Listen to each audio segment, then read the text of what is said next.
All right. Zoom's new security settings there. You got to accept that. I'm talking to Jorge Carvajal, who we almost met at Sorinex, right? But we only know each other online.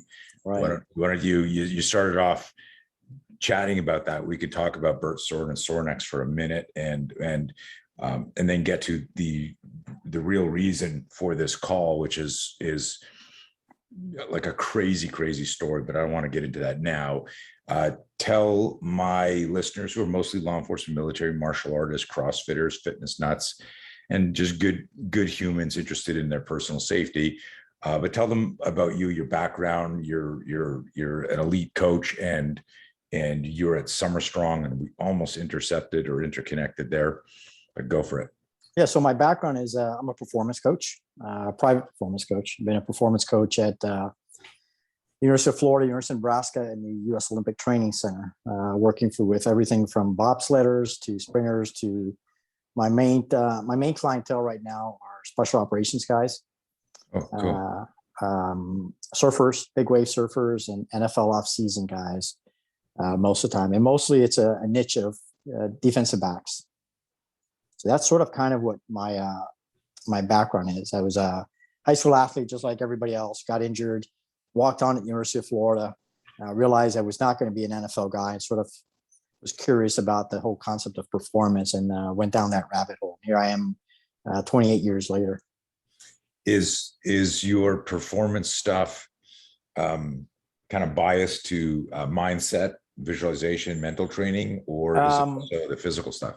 What's interesting is I had about 14 years ago, had a traumatic brain injury. I had about 4 concussions before that.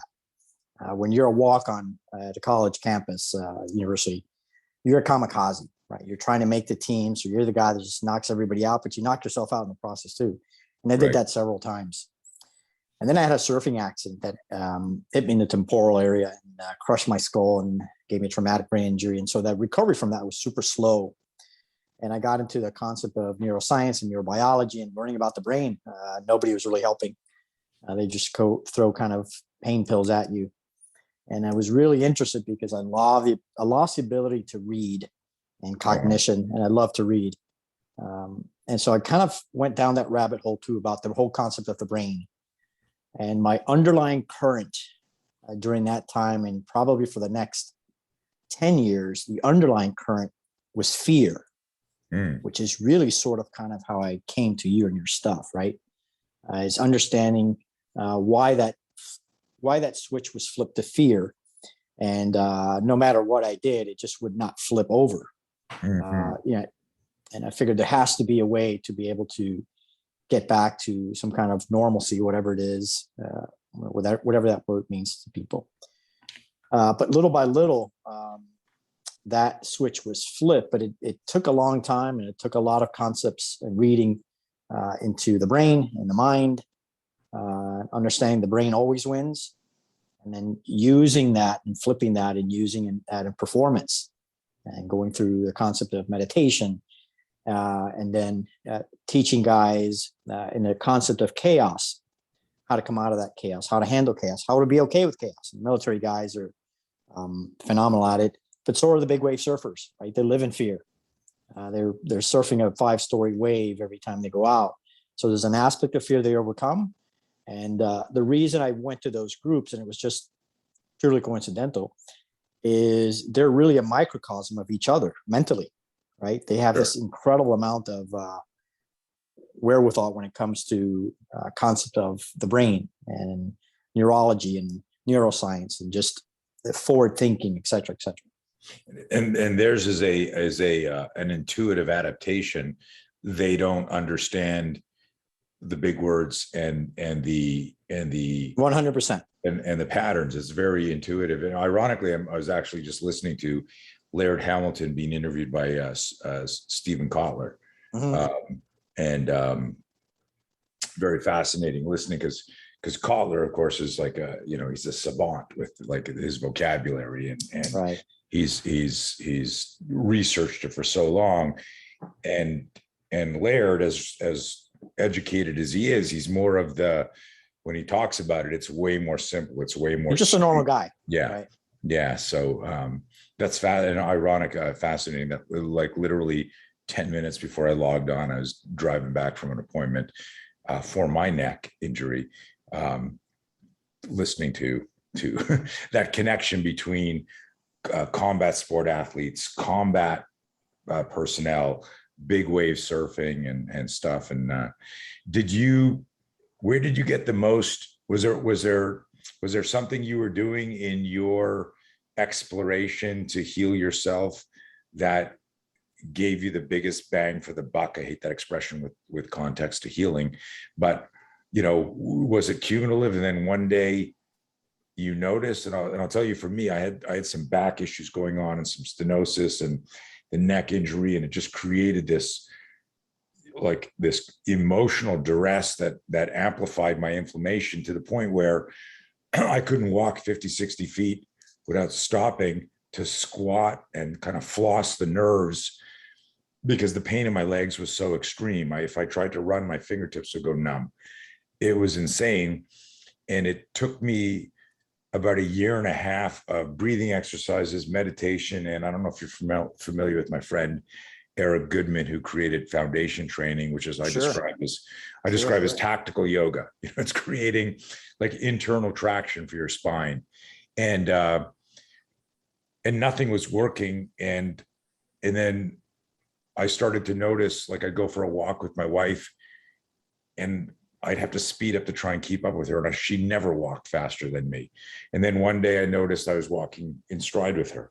And then I noticed I was accelerated. And then one day, it had been now almost 2 years since I could run, not lifting a weight. I was walking and I noticed I was kind of walking like almost with that, make fun of that Conor McGregor swagger. I'd gotten this kind of bounce back. And I remember thinking to myself, George, I said, I wonder if I could run to that sign, which is about 50 yards away, without pain. The idea of running popped in my head. Like it had been 2 years since that had crossed my mind because of the pain. And I remember immediately going into that fear state, going, but what if it hurts? What if you get that bilateral cramping? What if? What if? I call them the what ifs. Yeah. And then I said, well, just run, because you're running on a trail. You can stop or you'll fall, you'll be fine. And I started to run and I started to tighten up and I just focused through it and focused on my mechanics. And I ran and literally, I haven't really talked about this online, but literally started crying just from running 50 yards. Sure. But for me, it was, I wonder if I could do this. It was very incremental. Was there for you? Was there something you discovered? You went, holy shit, this is making big changes, or was it really gradual? Yeah, there was, a traumatic brain injury is pain, right? It's head pain. The brain is inflamed. There's swelling, and that creates, it's just constant pain. Right. And after almost a year of that constant pain and, pain pills and figuring things out, it was very, very dark time. And this firsthand from when you're in that kind of pain. It's a very dark time in your life. Oh, yes. You can see, you can kind of understand the concept of people wanting to check out, right? They just get to a point where I'm just done. I just can't deal with this every single day. Dude, you and I, if we ever got together and had a couple of drinks, because I've said the exact same thing. And there were lots of times where I said to my wife, I understand why people check out, because I said, I don't know that I'm going to do this for the next 30, 40 years. Yeah. And it's a terribly personal concept, because you do understand why they check out. It may not be my choice or your choice, but right. You have an understanding of where people get to that point. And I was very close to that point. It was awful. But I surf. And so one of the places that I did not have pain, didn't think about it, is when I was floating, just sitting, not actually surfing, but floating up and down, waiting every 9 or 10 seconds, waiting for a wave. In between those moments, right, there was this moment of peace. Wow. And I started to think, shit, like There's I a don't window. think about Yeah. pain here. And that got me to go and just doing some flotation tank work. So I figured I can't float in the ocean every day. But what if I just went, 30 minutes at a time? It's supposed to be, meditation on steroids. And the first time I went, I remember the guy said, do you have any claustrophobic issues? And I said, no. He says, well, really start everybody with 30 minutes. I'm like, no, I need the 60 right off the bat. We're not going to have a problem here. He's like, you sure? And I said, yeah. And I did 60 minutes. When I came out, Wow. it was a profound moment. There was no pain. I felt, and I meditate now, so I know what that feeling is, but it's almost like that first time that I had an insight into flipping that switch. It's almost as if everything went zzz, and everything just slowed down. And then I could flip the switch. That's amazing. And so that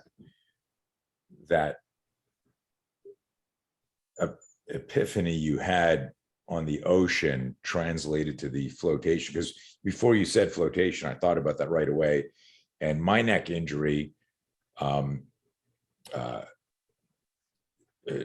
put at certain times my neck would move, put pressure on the vagus nerve, trigger anxiety out of the blue. And I tried flotation, but the claustrophobia in it was insane. I mean, I just wasn't ready for it. And different type of injury, and didn't have also that insight, that adaptation that you experienced in the ocean. So there was no progression for me. I went to try it one day and it was like, it was just too extreme, but interesting thing to re-explore. Yeah. So, and then it was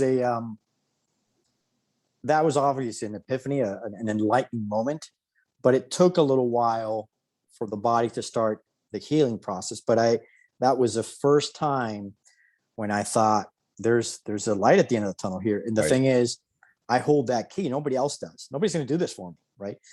Every time I went to see a neurologist, it was basically, let's do an MRI and let's give you some pain pills. And then the brain will heal. Right? It'll heal itself. And I needed to heal yesterday. These guys were talking about 3-4 years down the line. I didn't have that time. I didn't think I could last those dark nights of the soul much longer. And I didn't have to, because that enlightening moment then led me just to go down that path really, really fast and just look at different alternative therapies and just kind of fix the brain. It's just all I wanted, just to kind of fix it. What's your maintenance like now? You have a daily routine, daily, weekly routine? I do meditation. That is the only thing that allows me to kind of, again, just turn everything off. Let the brain regenerate. I float about minimum of a 60-minute period once a week. I do soft tissue work, and I surf. And there's something that I did. I was in a car accident. I don't remember the actual impact of the accident, but here I was already, healed. Everything's good to go. And I have this accident, and I start having this severe neck pain. And it was awful. I went to see a massage therapist thinking I'm good. It's just a muscular thing. And it just was not going away. It was not going away. It's not going away. Nothing pain related. Went to see a physio who thought about prolotherapy, injecting inside the facets of the vertebrae and all this stuff. And nothing was helping. And I reached out to Brian McKenzie.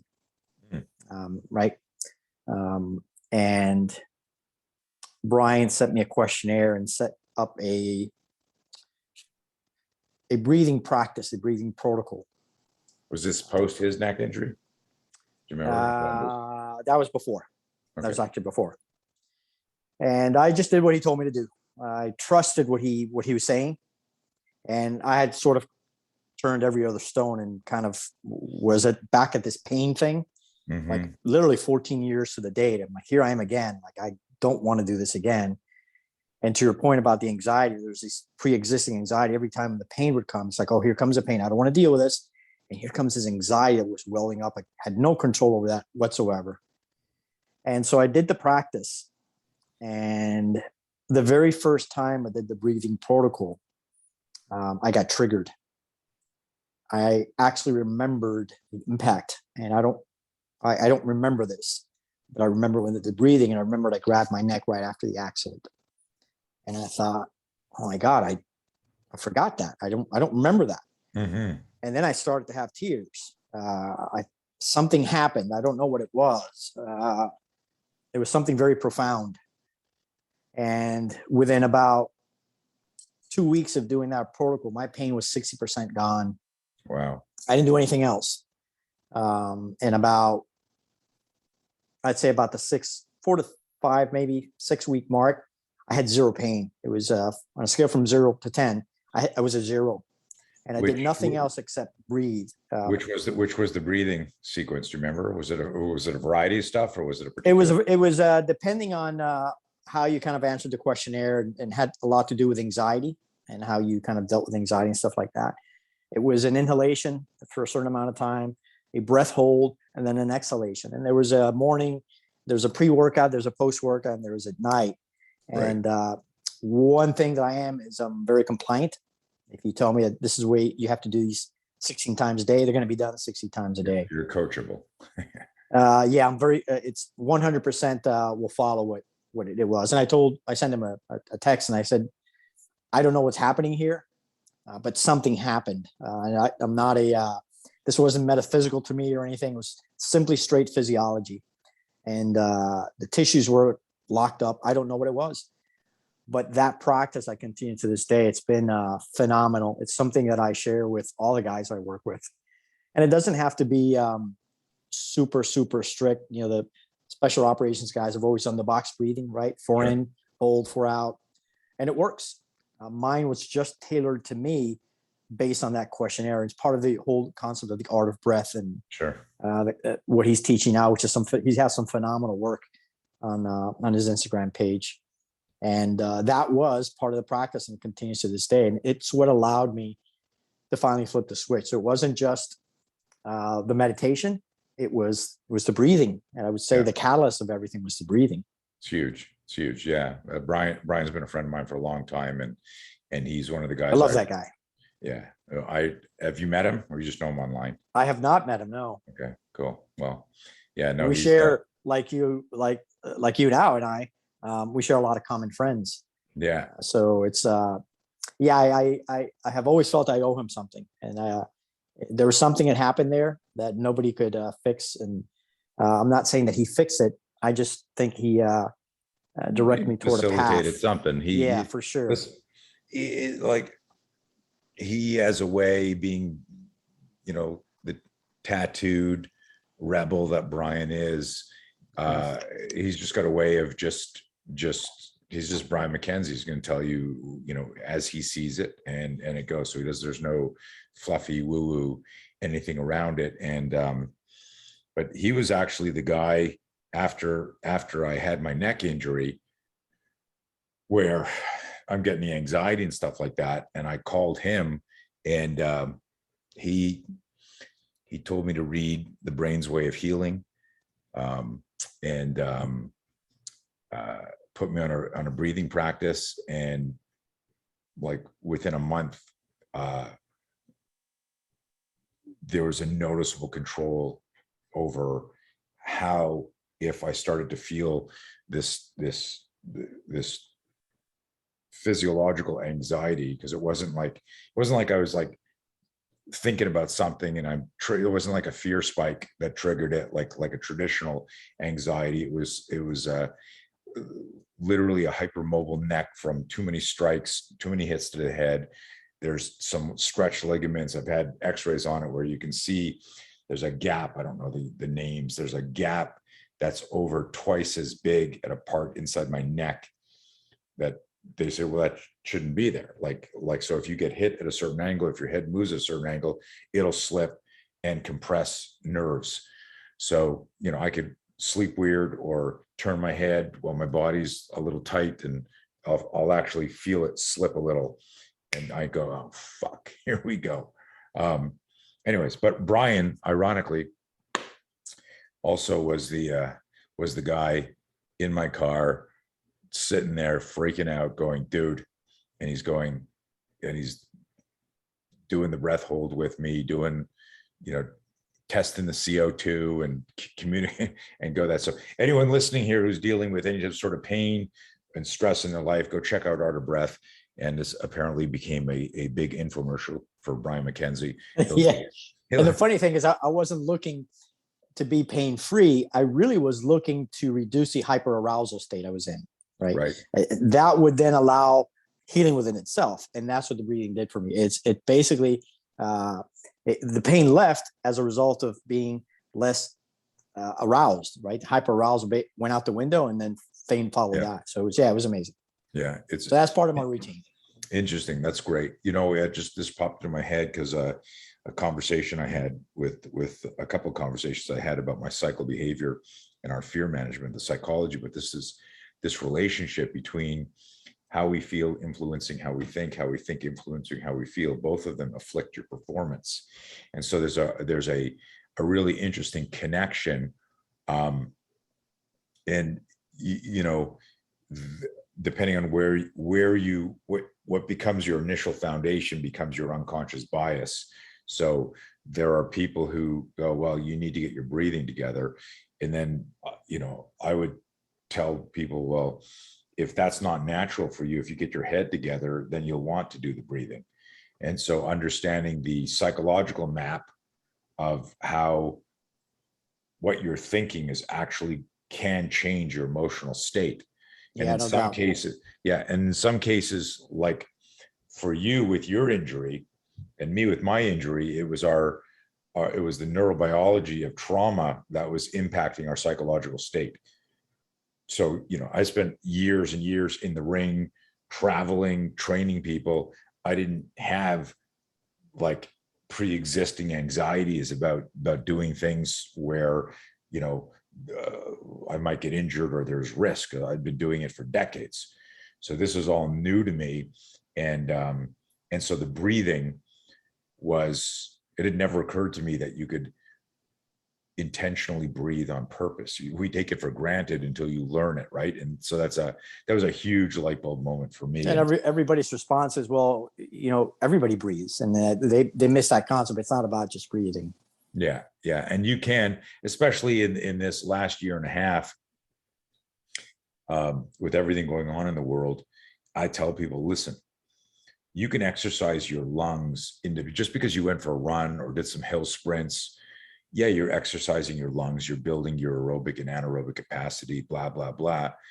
But you can even go deeper with the connection between, mindset and breathing and all the little exercises you can do from breath hold to the breath of fire and the Wim Hof stuff and some of the other modalities Brian teaches and Laird teaches. And they're all connected. They're all thousands of years old. It's just find the one that works for you and do them. So anybody listening to this, if you don't have a meditation and breathing practice, how old do you know, George? I just turned 56. Nice. Happy birthday. So I'm 61 and that blows my mind. And I make this joke that man, why didn't somebody tell me about meditation and breathing when I was in my 20s? And they probably did. And I probably went, thanks, old man. I got this. I know exactly what I'm doing. And that's a cliche. But if you're listening, trust these two old guys. We're all aging athletes. And sometimes, you get in your 50s and 60s and you realize, oh, yeah, I could have been doing this all along. This isn't a huge investment financially. And the dividends that breathing and meditation pay on your life there's no value. You can't measure that. 100%. My high school graduation present was a transcendental meditation course from my mother. I wanted a Camaro, but she said it's going to take you 25 years to 30 to understand this, and that's exactly how long it took me. I kind of gave it the finger. I did go to please her. Right. I went to the whole course. I got a mantra.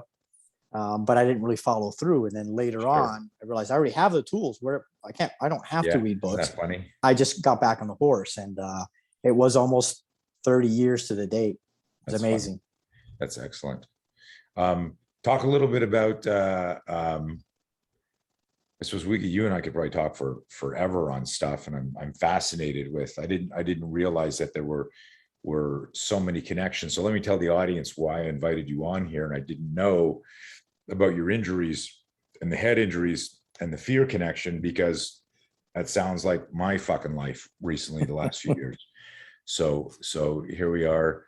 But this isn't like this misery loves company expression, because it's about healing. It's about managing fear and turning fear into fuel. So I got randomly a message on Instagram, and I got it open here. So I want to pull up the date here if I can. It was June 8th at 1:16 in the afternoon. And I'm not going to read this here because I'm going to release the letter, and I already asked you for permission for it. Mhm. I release the letter in our newsletter when I release this interview, so people can hear it. But there's a bunch of things. First of all, when I read this, I was like blown away. I had to read it again, and then I read it again, and then I happened to be teaching, and I read it to some of the students who are like, "Holy shit!" Like because it almost sounds like we're choreographing a movie scene. Okay, this is what Yeah. John Wick's going to do. You're an elegant writer, and drew us all in there, and it's probably going to be even as dramatic, if not more, when you tell the story here. But I want to preface this story by saying, and you correct me on any assumptions I make, but there's a lot of people who can't get to me because of geography, or they can't get to my training because of finances, or they can't get to me because it's just, like that weekend isn't going to work. I can't get to the course. And then there's a lot of people who go, can you really learn in a fucking weekend? We've got our Be Your Own Bodyguard course. We've got our instructor course. And then there are people who go, because I teach like multiple times a week in my garage gym, where I'm teaching people mindset, fear management, situational awareness, simple. I don't like we're using the word hacks, but when you learn how the body works naturally, instinctively, when you understand primal gross motor to complex motor skill connectivity, you can teach somebody how to do something very, very quickly, because their proverbial metaphoric 10,000 reps that they're all consciously or unconsciously worried about, like, how long do I have to practice this?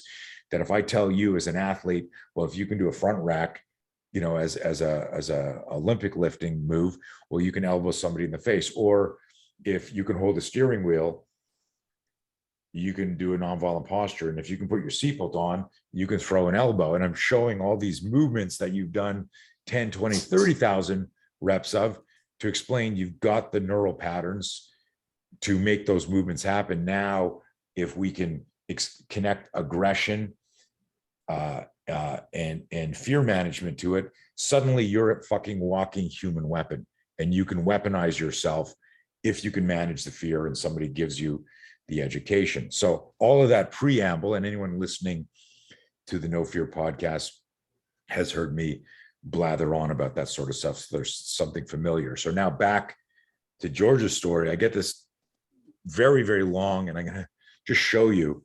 At first, you open up the message and it looks like this. And your brain goes, I'm not going to fucking read this. Like, holy shit, are you kidding me? So I didn't read it for a day. But I was intrigued with who you are, looking at your feed, and I'm going, because I get like some messages from people where it just goes on and on and on. I don't even know what they're talking about. So about a day or day and a half later, I read it completely, and I'm fucking blown away, to the point where I revisited the video that you referenced, the one that implanted you with the idea that you could pull this off, even though you've done no reps with me. And that's the thing.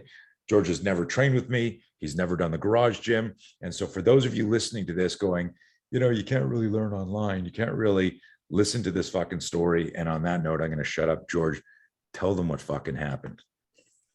So I was home doing the dishes, after dinner, like kind of most people do on, whether it's daily or the weekend or whatever. Everybody was chilled. The family was in the living room, just kind of watching just TV. And I got a ping from the Ring app. And the first thing that came to mind is who's at the front door. I think it was like a Sunday at 7 p.m., something like that. Wasn't expecting anybody. It wasn't the front door. I had a camera in the back. And I noticed that when I looked, there was somebody had already crossed the threshold of the garage. And I thought, oh shit, who's that? And then I looked at the door from the kitchen into the garage, and it was open, as it is all the time. I just thrown out the trash. Safe neighborhood. I wasn't too bothered about closing it. And as soon as I got to the door, there was a guy with a gun coming in. And I thought, holy shit, what am I going to do? I had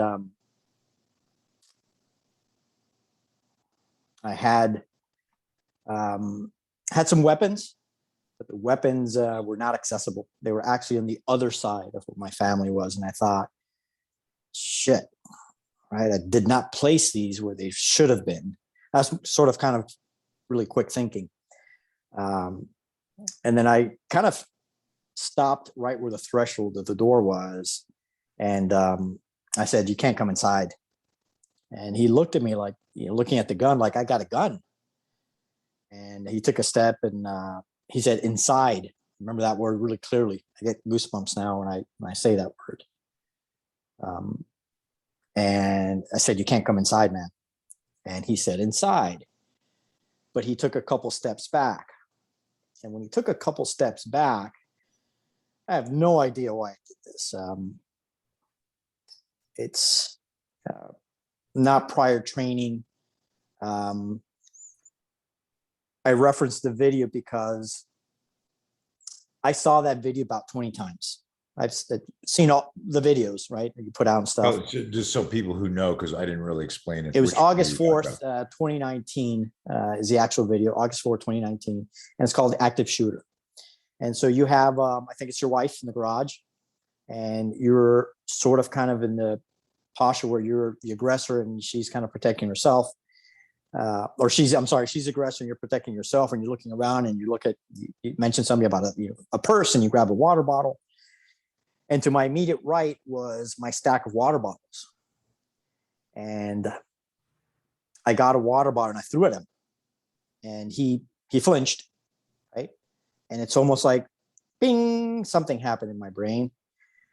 And then something I wrote to you and I mentioned, I fully expected to get shot at that moment. I was waiting for it. I was hoping that it wouldn't incapacitate me enough that I could not stop him from coming in, because my goal was to stop him coming in. And I was waiting for the heat, right? You see the movies, you read the books, I'm waiting for the heat. But I do know from having talked to special operations guys, and I have a couple police officer neighbors, that it's not like the movies. You just don't get shot and go down. That's not the way it works. And so I thought, if I have enough energy and if I'm not hitting a vital organ, maybe I could just close the door. That's all I needed to do, close the door. And but the flinch kept playing in my head.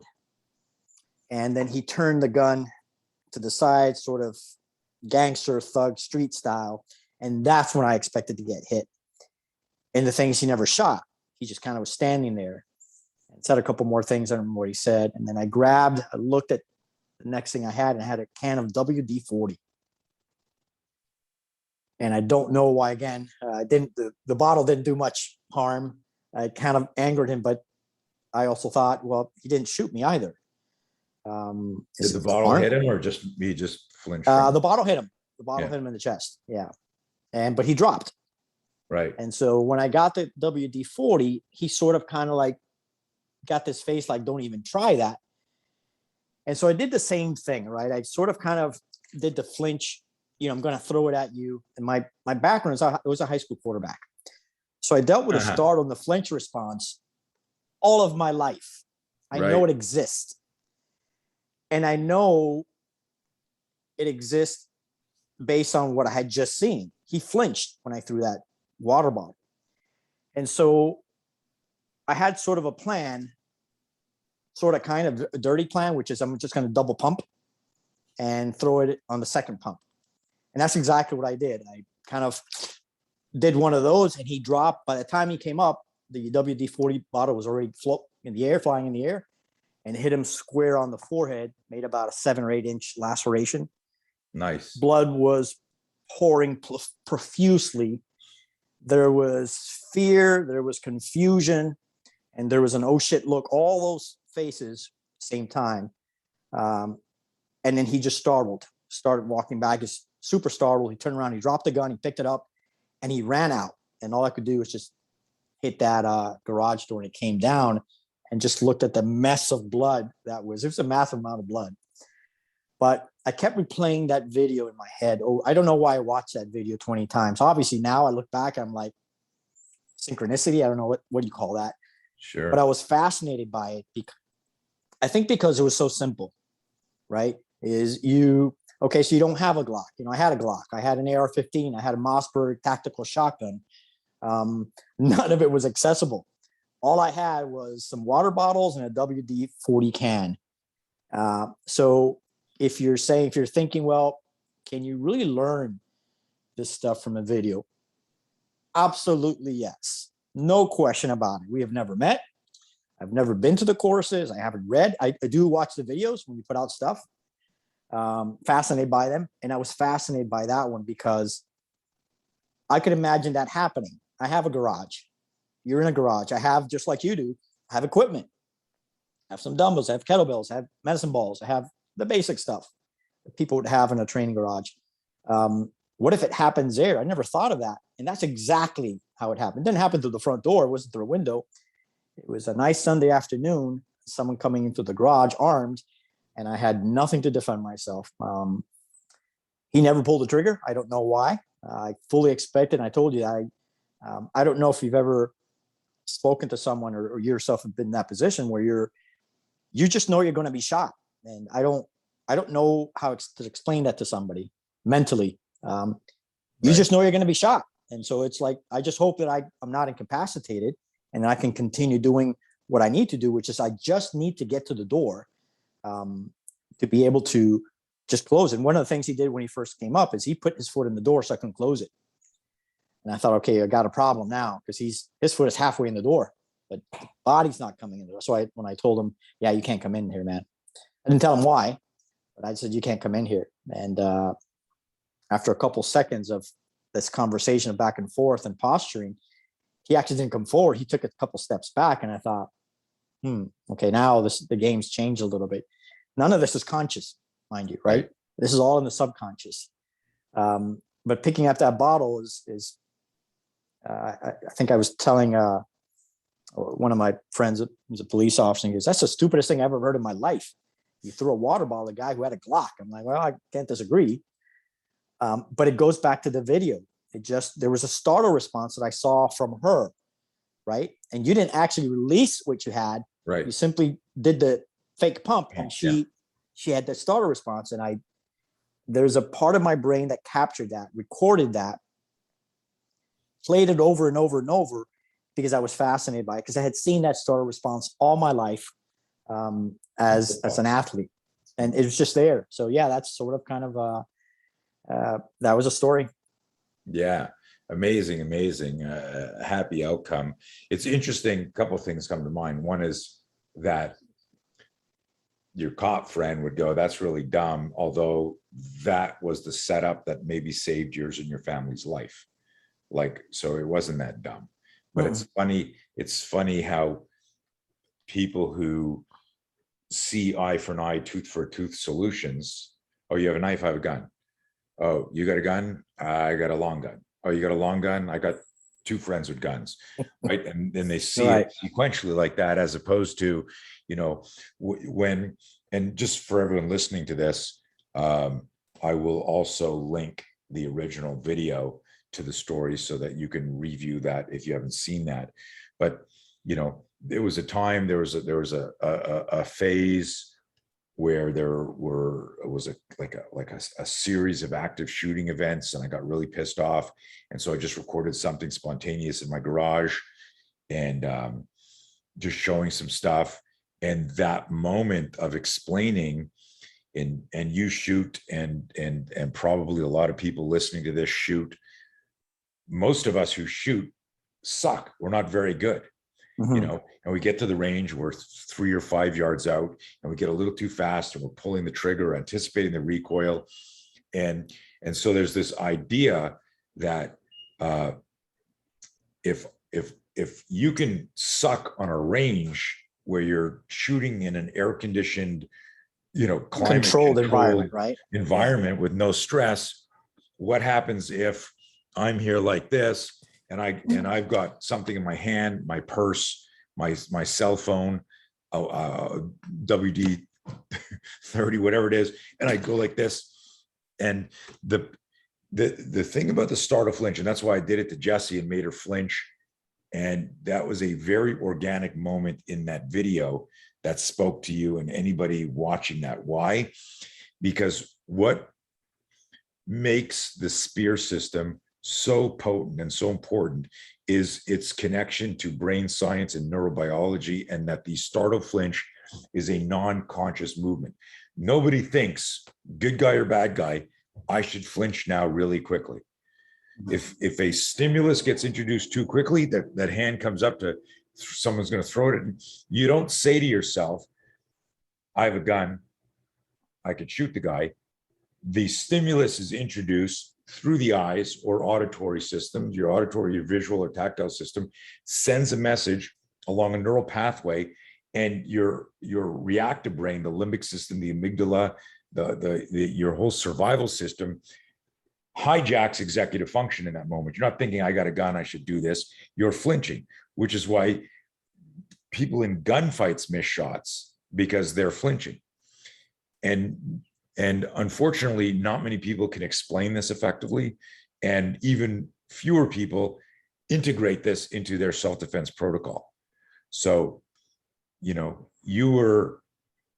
when you saw it, your intuition, your instincts, and your intelligence said this is true, but you also had verifiable empirical experience of, pumping a football to somebody, making them turn to somebody else, and then throwing it somewhere else. And so you knew I could, just like I could fake people out. I could feint. I can draw movement, and that's what faking and feinting is in boxing. And it's impacting the neurobiology of the startle flinch in the brain, and making us move. And then in between that stimulus response, that refractory delay, something else is happening. So, when I read your story and you said you split his face open and all that, I wanted to ask you, clearly you've been a lifelong athlete, and it makes so much sense that you can, while you didn't make the NFL as a football player, this might have been the greatest throw caught by some fucker's face ever, and probably worth more than a touchdown, because somebody coming into your home, and I'm assuming because of the laceration, he wasn't wearing a mask. No. From talking to your cop friend buddies, and my family experienced a home invasion 11 years ago. I was not home, where people were in the house with guns, with no masks. And statistically, that doesn't end well, because Not a good thing. No. Yeah. Nobody's making an attempt to not be recognized in a lineup. You got to wonder. And some people might ask, while they're talking, going, well, why didn't he shoot you when if this? And so for those of you who are wondering the psychology of why didn't the guy shoot, there's a bunch of factors that are happening at a non-conscious level of this guy. First of all, let's say this is his first home invasion.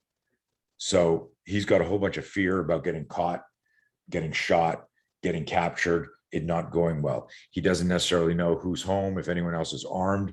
You surprised him. So his moment of like, oh, fuck, here's the homeowner. Are you armed? Are there more people here? And then your answer is incongruent. It's almost like like Bruce Willis's line in The Last Boy Scout, when the guy sucker punches him after he says, you got a cigarette. And he goes, if you hit me again, I'm going to kill you. You're kind of like going, what did he just say? And you want to hit him again, but you don't kill him first. So there's something incongruent when he says inside, and you go matter of factly, yeah, that's not going to happen. Sorry. And you're going like, then you can tell at that stage, and this is very important. We get into this in our weapon protection seminars, that in the beginning of an assault, a scenario where a weapon is involved, it's either being used as a tool of intimidation or it's being used. While it's being used as a tool of intimidation, the aggressor hasn't considered using it as it was designed to be used. So someone goes with a knife and they go, give me your wallet. Or they stab you and they say, give me your wallet. One is a tool of intimidation, one they stab. Yeah, it's super interesting. Super interesting. So this is really interesting because what you're doing is you're fucking with the imagined timeline. So let's say this guy was going to tie everyone up, take a whole bunch of drugs, fucking do some weird shit, set the house on fire, whatever. I don't want to get morbid and graphic here. But like, you weren't supposed to be at the door when you were. And when you saw the gun, you were supposed to do this. Please don't hurt me. I'll do whatever you want. Okay. You got any tape? You got any rope? Move over here. Right. And next thing you know, it goes to chapter 2. So, what happened was, this would be akin to you being in the middle of the octagon or a boxing ring. And the ref says, Tony, I gave you instructions in the changing room. And I can beat the shit out of you, George, right? In this hypothetical situation. I don't know if that's true, but let's say my physical skills supersede yours. And the guy says, Tony, I gave you instructions in the changing room. I got a good clean fight. Do you have any questions? And I go, nope, my hands are down here. And you go, and he turns, he goes, George, you have any questions? And you go, yeah, I do have one. And this is Tony's head, and you go whack, whack, and you start nailing me right away. You knock me out, and then you run out of the ring. You're disqualified. But why didn't I do anything? Why didn't I slip? Why didn't I block? Why didn't I do wax on, wax off? Because you ambushed me, right? Before I could make shit happen. So you intercepting and being almost Bruce Willis cool. And the part of that was because I remember in your letter, and those of you watching this, you might have read the letter first, or you read the letter after. You described it. There was like this almost a weird calm that you resolved.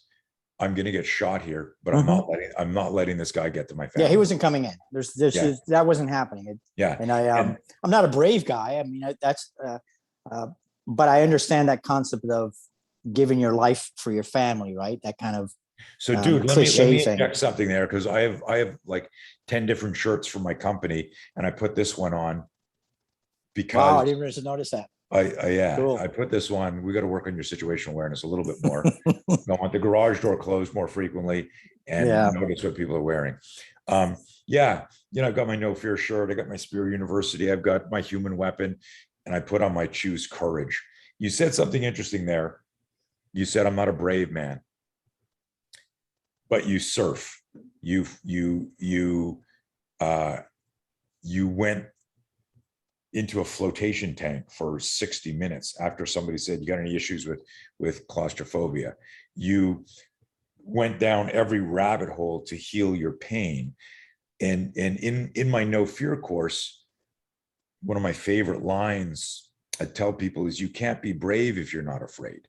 That the primary ingredient in courage is fear. And that if you didn't have fear for your family there, you couldn't have been brave. If you didn't have fear of what would happen if this guy gets in the house, and your brain is computing a whole bunch of things. And one of the magical recipes in our system. And remember, if you're new to my material, people listening, I reverse engineered the SPEAR system and the No Fear system from studying violence and fear and aggression over decades, 43 years of intense analysis, right?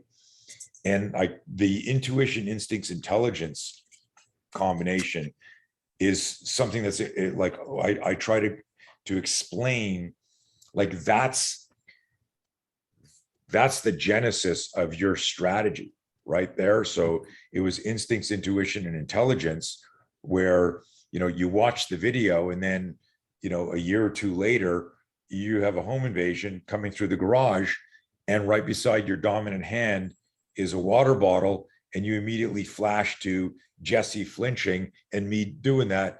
And you go, not only do you know this is the only thing, but you also believe it'll work because you saw it organically and you made it happen, and you fucked that guy up. Good on you, man. Yeah, my need for him not coming in superseded my personal fear. It wasn't that I wasn't afraid. I was afraid. There's no question about that. But I also knew that he wasn't coming in. Not as long as I could physically. That's why I was thinking, I hope he doesn't incapacitate me, right? It's a vital organ or whatever. Besides that, he's not coming into my house. It's just not happening. It's amazing how lucid we can get in such a high stress situation. Wow. Well, when I read this, I messaged you right away, and then continued to message with you, and it took us a couple of months to get this talk going, and I'm excited that we did, and I'm excited we finally connected, and I anticipate that at a minimum, some sort of mutual respect, reciprocal relationship has started. We're aging athletes with similar injuries and similar journeys. For sure. And both of us, we got to get Brian together at the same time and buy him dinner and go, because he was pivotal in me turning the corner on stuff as he was with you. I'll make sure he listens 100%. To this. George, anything you want to add or ask or share? Or I want to be mindful of your time, and most people, as we, we could talk for hours, but no, I go back to the video, and you said something that it wasn't contrived, right? There was no script. You opened the door of your garage, you got your wife with your toys, and you did your stuff. That's what spoke to me. It wasn't rehearsed. It wasn't pretty. It wasn't clinical, right? It was raw. It's your garage. It's a sunny day. Right. And that's why I kept watching that video. And I think that was magical. I think it's something that resonates with people in the manner that you do it. Please keep doing it that way, because I think it resonates a lot to people. You're just the dude. Yes, you're the dude that does this and this, but you're just a normal guy doing it. You did it out of your garage, and you used a family member. Shit, it was a water bottle. It wasn't a Glock. It wasn't a bazooka. All those things played into this magical story that was, I get goosebumps out of it. It's just an amazing thing that happened. You can learn from those videos. It can change your life. I am the walking billboard for that. No question. So thank you. Man, thank you. Thank you for sharing your story. And if you're ever out in California, San Diego area, working with anybody or visiting, make sure you hit me up, because we're 100% together. And when I'm back in Florida, definitely want to get together with you and I'll make that trip. Get to know you. Okay, man. Thank you so much. I'm glad you and your family are safe, and I look forward to more interaction and possibly even some collaboration on some stuff. Same, man. Peace. Take care, buddy. Be safe.